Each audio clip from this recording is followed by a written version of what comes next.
Hello बच्चों, मैं हूँ आपकी हिंदी टीचर अंजू मैडम और मेरे क्लास में आप सभी बच्चों का हार्दिक स्वागत है। बच्चों, आज हिंदी व्याकरण के अंतर्गत हम लोग जिस विषय को पढ़ रहे हैं वह है समास। तो हिंदी में शब्द निर्माण यानी हिंदी के जो शब्द भंडार हैं उसके अंतर्गत 4 प्रकार से शब्द निर्माण किए जाते हैं। इसमें पहला उपसर्ग, दूसरा प्रत्यय, तीसरा समास, चौथा संधि। हम लोगों ने उपसर्ग को पढ़ लिया है, प्रत्यय को भी पढ़ लिया है और इन दोनों से संबंधित वीडियो का लिंक जो है आपके डिस्क्रिप्शन बॉक्स में दे दिया गया है। आप लिंक को क्लिक करके अच्छी तरह से समझ सकते हैं कि किस प्रकार उपसर्ग और प्रत्यय को किसी शब्द में जोड़कर नए शब्द का निर्माण होता है। तो आज हम लोग जिस विषय को पढ़ने वाले हैं वह मैं पहले ही बता चुकी हूँ, वह है समास। तो देखिए, ये जो समास है, इस समास को अंग्रेजी में कहते हैं कंपाउंड। ठीक, तो कुछ प्रश्नों के माध्यम से आज समास पढ़ें। तो जैसे पहला जो हमारा प्रश्न बनता है वह है समास, ये जो शब्द है शाब्दिक अर्थ क्या होता है? शाब्दिक अर्थ क्या है? तो समास का शाब्दिक अर्थ जो है, इसका उत्तर ये होगा कि इसका शाब्दिक अर्थ होता है संक्षेप, यानी थोड़े में अनेक बातों को कहना। थोड़े में अनेक बातों को कहना, यानी बहुत सी बातें हैं, सबको मिला करके किसी एक शब्द में आपने उस बात को कह दिया। जैसे कि उदाहरण में देखिए, सूर्य के उदय की बेला। अब इसे आप कैसे लिखेंगे? इसे लिखेंगे सूर्योदय बेला। हो गया ना संक्षेप? यानी सूर्य के उदय की बेला ना कह करके आपने क्या कहा? सूर्योदय बेला। ये है संक्षेप। अब दूसरा जो प्रश्न हमारे सामने उठता है वह है समास किन शब्दों के मेल से बना है?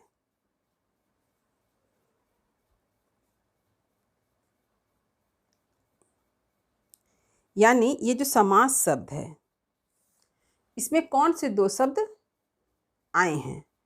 तो इसका उत्तर होगा, पहला शब्द आया सम, जिसका अर्थ होता है उपयुक्त,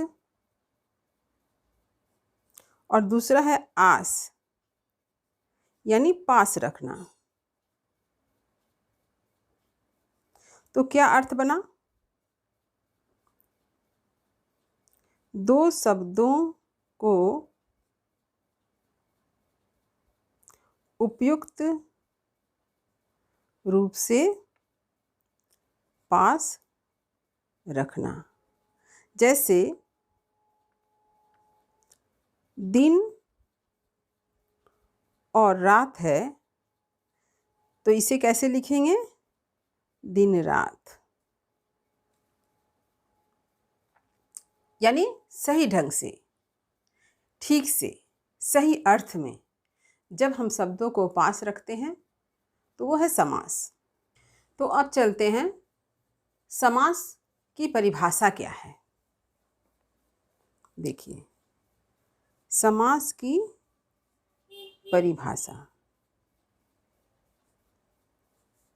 समास की जो परिभाषा है वह पहले आपको मैं लिख कर बता देती हूँ। देखिए, जब दो या दो से अधिक पद अपनी विभक्तियों को छोड़कर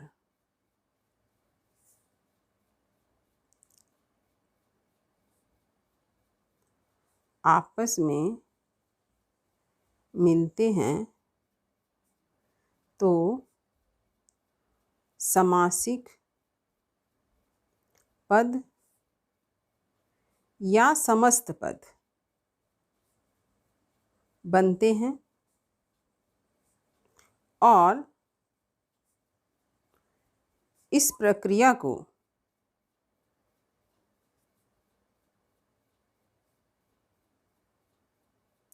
समास कहते हैं।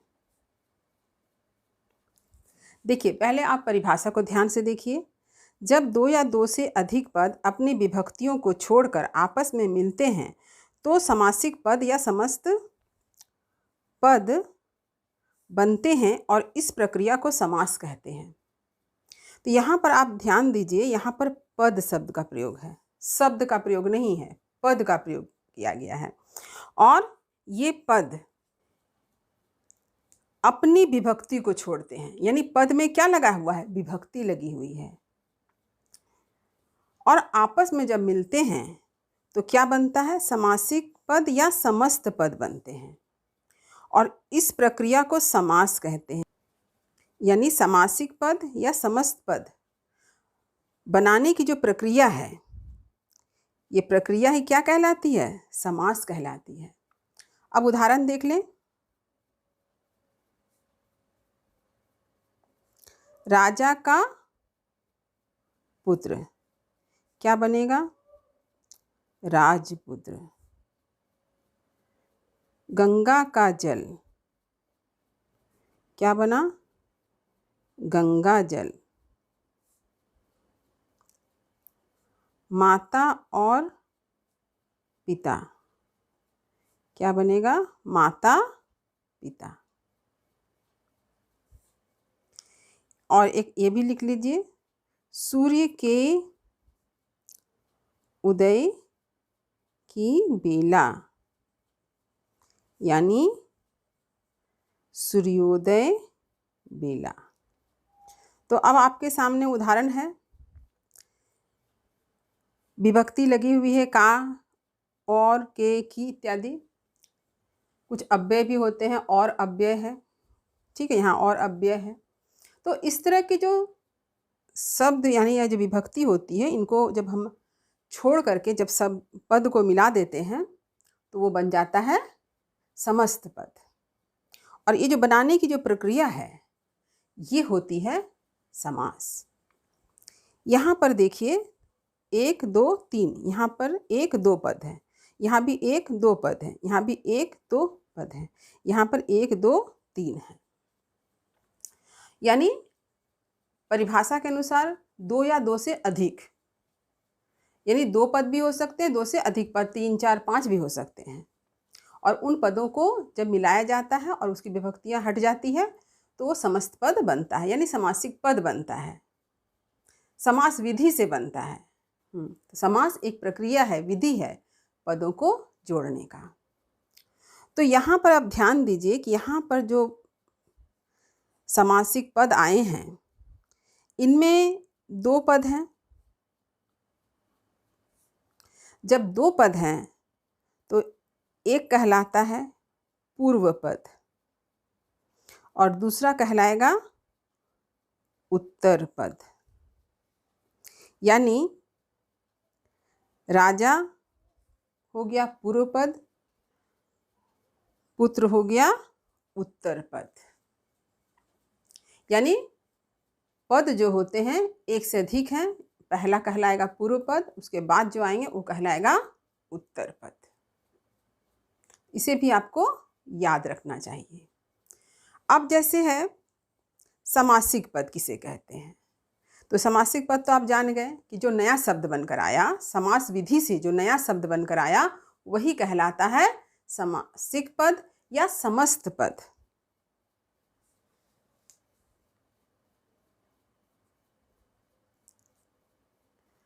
समासिक पद या समस्त पद किसे कहें? समास विधि से जो नया पद बनकर आया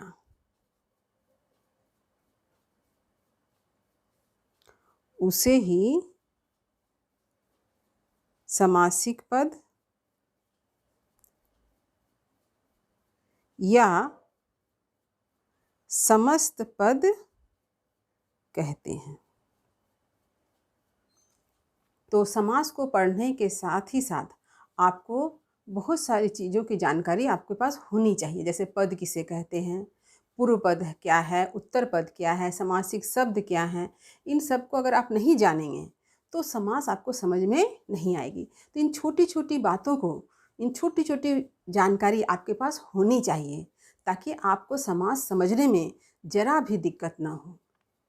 तो अब आपके दिमाग में आ रहा होगा कि मैडम ने यहाँ पद का प्रयोग किया है, तो पद के बारे में तो मैंने बता दिया कि पद में विभक्ति होती है, लेकिन ये पद तो शब्द की तरह ही लग रहा है, फिर क्या अंतर है, क्यों इसे पद कहा गया? तो चलिए इसे भी एक बार मैं समझा देती हूँ। तो सबसे पहले समझते हैं कि शब्द क्या है, क्योंकि आप शब्द के बारे में तो जानते ही हैं, वर्णों के मेल को शब्द कहते हैं। फिर भी मैं आपको समझा रही हूँ कि शब्द किसे कहते हैं? ऐसे वर्णों या अक्षरों का मेल या समूह जिसका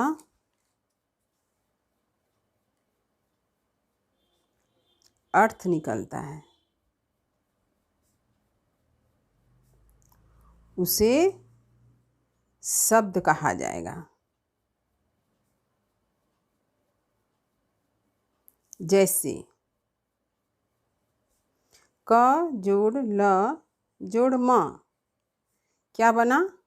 कलम। लेकिन म जोड़ क जोड़ ल मकल, ये किंतु शब्द नहीं है, ये सार्थक शब्द नहीं है। तो आपको समझ में आ गया कि शब्द किसे कहते हैं? ऐसे वर्णों या अक्षरों के समूह को जिसका कोई अर्थ निकलता हो, सार्थक अर्थ निकलता है, उसे ही हम शब्द कहते हैं। अब देखिए दूसरी जो विशेषता है शब्द की, कि शब्द जो होते हैं, शब्द स्वतंत्र होते हैं, स्वतंत्र रूप से लिखा जाता है। शब्द जो होता है वो स्वतंत्र रूप से लिखा जाता है। जैसे आप राम लिख सकते हैं, स्कूल लिख सकते हैं, जाता लिख सकते हैं, है भी लिख सकते हैं। ये क्या हैं? ये सब शब्द हैं, स्वतंत्र शब्द हैं। अगर अलग अलग आप लिखेंगे तो ये स्वतंत्र शब्द हो गए। इसके साथ ही साथ क्या है? हिंदी शब्दकोश, हिंदी शब्दकोश का यह हिस्सा होते हैं।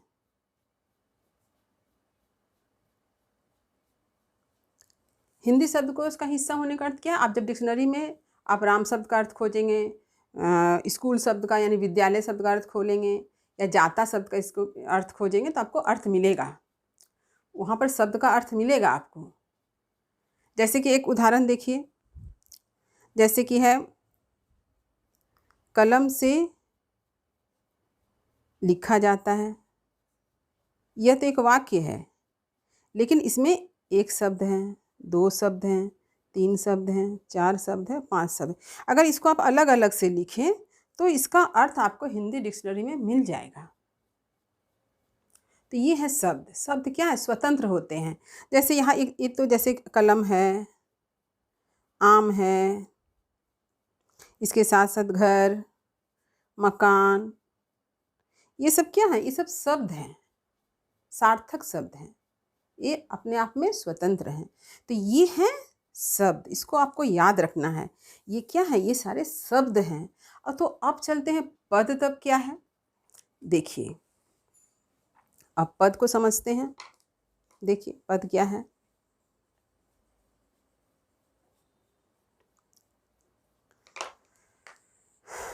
यही शब्द है। ये जो राम शब्द है, स्कूल शब्द है, जाता शब्द है, कलम है, लिखा जाता है, ये सारे शब्द, इन सारे शब्दों को जब हम वाक्य में प्रयोग करते हैं, जब इन सारे शब्दों का हम वाक्य में प्रयोग करेंगे और वो अर्थ बतलाते हैं, उनसे एक अर्थ निकल कर आता है, यानी अर्थ को पूरा करने में वो सहायता करते हैं, तो वो शब्द वहाँ पर फिर शब्द नहीं कहलाता है, वह कहलाता है पद। तो मैं आपको लिख कर समझा देती हूँ। जब शब्द किसी वाक्य में प्रयोग किए जाएं और फिर वाक्य के अर्थ को पूरा करने में सहयोग दे, तो शब्द फिर शब्द नहीं कहलाता,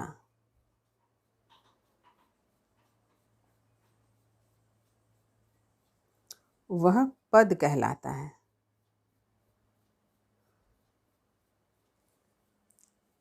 तो स्पष्ट हो गया कि यहाँ पर हमने क्या बताया कि शब्द का प्रयोग वाक्य के अर्थ को पूरा करने में हम लोग कर रहे हैं। जैसे कि उदाहरण के रूप में देखिए, राम कलम से लिखता है। इस उदाहरण में राम कलम से लिखता है, ये क्या हो गए? पद है। यहाँ पर राम पद है, कलम पद है, ये सब पद हैं। अगर शब्द के अर्थ में देखेंगे तो ये स्वतंत्र शब्द हो जाएंगे, लेकिन पद के अर्थ में इस जब वाक्य में प्रयोग हो रहा है तब ये स्वतंत्र नहीं है, इनमें विभक्ति लग चुकी है। भले ही वो शून्य विभक्ति क्यों ना हो, लेकिन विभक्ति लगने के कारण ये सारे शब्द जो थे वो किस रूप में हो गए हैं? पद के रूप में हो गए हैं और इस वाक्य के अर्थ को पूरा करने में अपना सहयोग देते हैं। तो ये है पद, यानी इनका एक व्याकरणिक संबंध स्थापित हो गया है। यहाँ पर पद का क्या? एक व्याकरणिक संबंध स्थापित हो गया है। इसलिए अब ये शब्द नहीं है, इसलिए अब ये पद हैं। तो संक्षिप्त रूप में ये कह सकते हैं कि पद जो है विभक्ति युक्त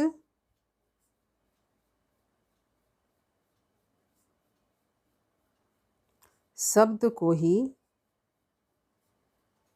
पद कहते हैं।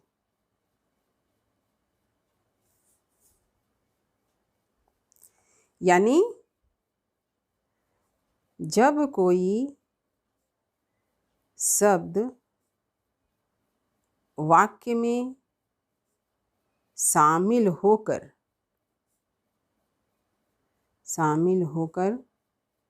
उसके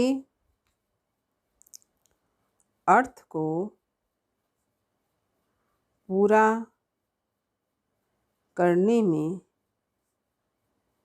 सहयोग देता है या उसे बढ़ाता है, तो उसे पद कहते हैं।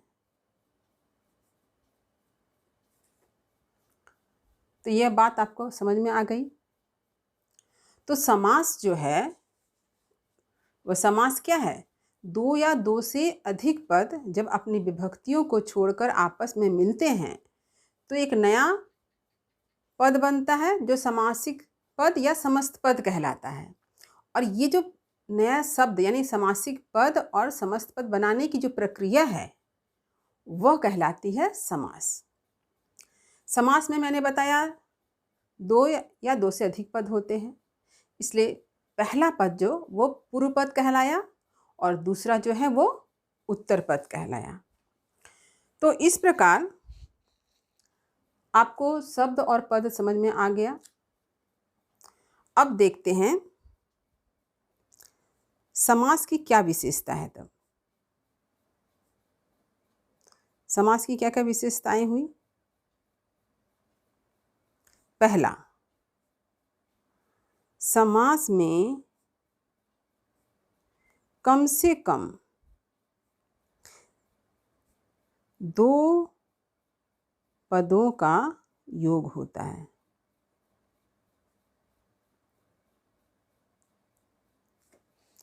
यानी कि समास में दो से अधिक पद तो होंगे ही, किंतु कम से कम दो पद का होना अत्यंत आवश्यक है।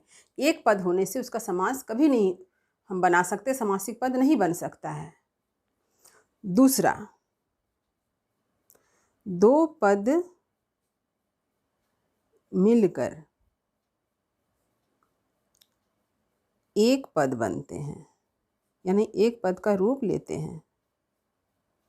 जब दो पद मिलेंगे तो मिलकर के वो एक पद बनेंगे। तीसरा, दो पदों के बीच की विभक्ति का लोप हो जाता है। ठीक है, यानी विभक्ति को छोड़कर मिलते इसलिए विभक्ति का लोप हो जाता है। तो ये है समास की कुछ विशेषताएं। तो उम्मीद करती हूँ कि समास किसे कहते हैं और इसी क्रम में मैंने जो आपको समझाया कि शब्द किसे कहते हैं, पद किसे कहते हैं, इनके बीच क्या संबंध है, पूर्व पद किसे कहते हैं, उत्तर पद किसे कहते हैं, समासिक पद किसे कहते हैं या समस्त पद क्या हैं, ये आपको अच्छी तरह से समझ में आ गया होगा। यदि कहीं कुछ समझने में दिक्कत हुई हो तो मुझे कमेंट करके अवश्य बताएं। अगले वीडियो में मैं समास के भेद को लेकर आपके सामने उपस्थित रहूँगी। तो समास को अच्छी तरह से जानने के लिए study with Anju madam channel को सब्सक्राइब करना ना भूलें। और जिन बच्चों ने सब्सक्राइब किया है वे इस चैनल से अवश्य जुड़े रहें।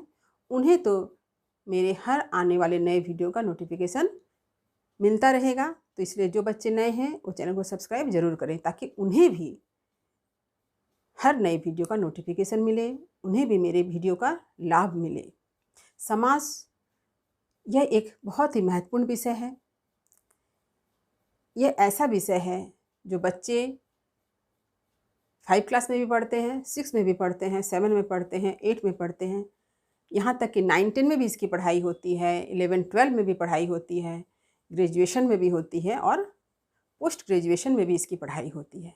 तो ये एक ऐसा महत्वपूर्ण विषय है कि जिसे आप एक बार अच्छी तरह से सीख लें ताकि बार बार इसी एक चीज़ को सीखना ना पड़े, बल्कि आप सिर्फ दोहरा ही लेंगे तो आपको सारा कुछ समझ में आ जाना चाहिए, सब कुछ याद आ जाना चाहिए। इसलिए मैं आप लोगों को बहुत ही धीरे धीरे करके समझा रही हूँ। तो आप लोग पढ़ते रहिए और जीवन में आगे बढ़ते रहिए। मेरी शुभकामनाएं आप सभी बच्चों के साथ है। धन्यवाद।